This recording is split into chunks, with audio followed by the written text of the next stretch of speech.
બનાસકાંઠા અને વાવથરા જિલ્લાના નાઈ સમાજના સામાજિક આગેવાનોનું એક મહાસંમેલન આગામી 29 જાન્યુઆરીના રોજ ઢીમા ખાતે યોજાશે। આ સંમેલનનો મુખ્ય હેતુ સમાજ સુધારણા, બંધારણીય ફેરફારો અને શિક્ષણ, વ્યસન મુક્તિ તથા અંધશ્રદ્ધા નિર્મૂલન જેવા મુદ્દાઓ પર મહત્વના નિર્ણયો લેવાના છે।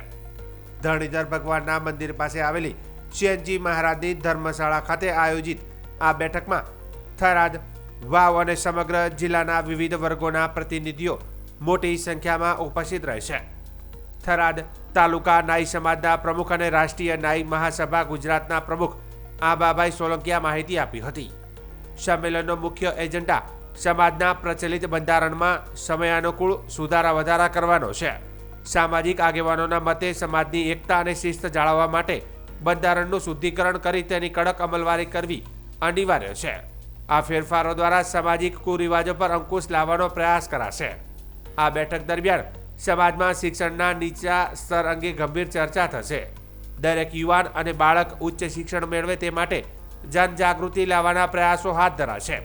આ ઉપરાંત સમાજને ખોખલો કરી રહેલા વ્યસનોમાંથી મુક્તિ અપાવવા અને અંધશ્રદ્ધાના અંધકારમાંથી બહાર લાવી વૈજ્ઞાનિક અભિગમ સાથે સાચી શ્રદ્ધા તરફ વાળવા માટે પણ આહવાન કરવામાં આવશે।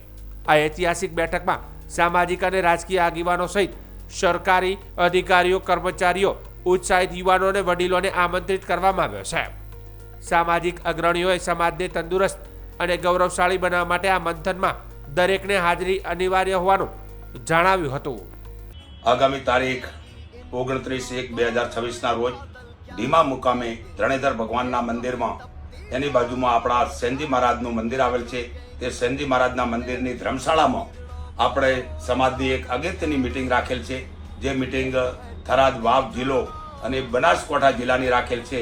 આ મિટિંગમાં આપણા સામાજિક આગેવાનો, રાજકીય આગેવાનો, સરકારી કર્મચારીઓ, યુવાનો અને વડીલો બહોળી સંખ્યામાં પધારો, કારણ કે આપણા સમાજના બંધારણનું શુદ્ધિકરણ કરવું છે।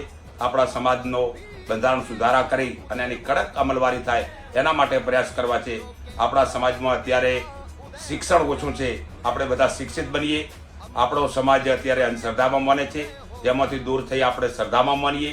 આપણા સમાજમાં વ્યસન ખૂબ છે, જે આપણે વ્યસન મુક્ત બની સમાજને તંદુરસ્ત બનાવીએ।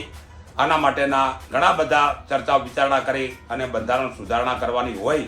બહોળી સંખ્યામાં આપ સૌ પધારો એવી આ તબક્કે આપ સૌને મારી બે હાથ જોડીને વિનંતી।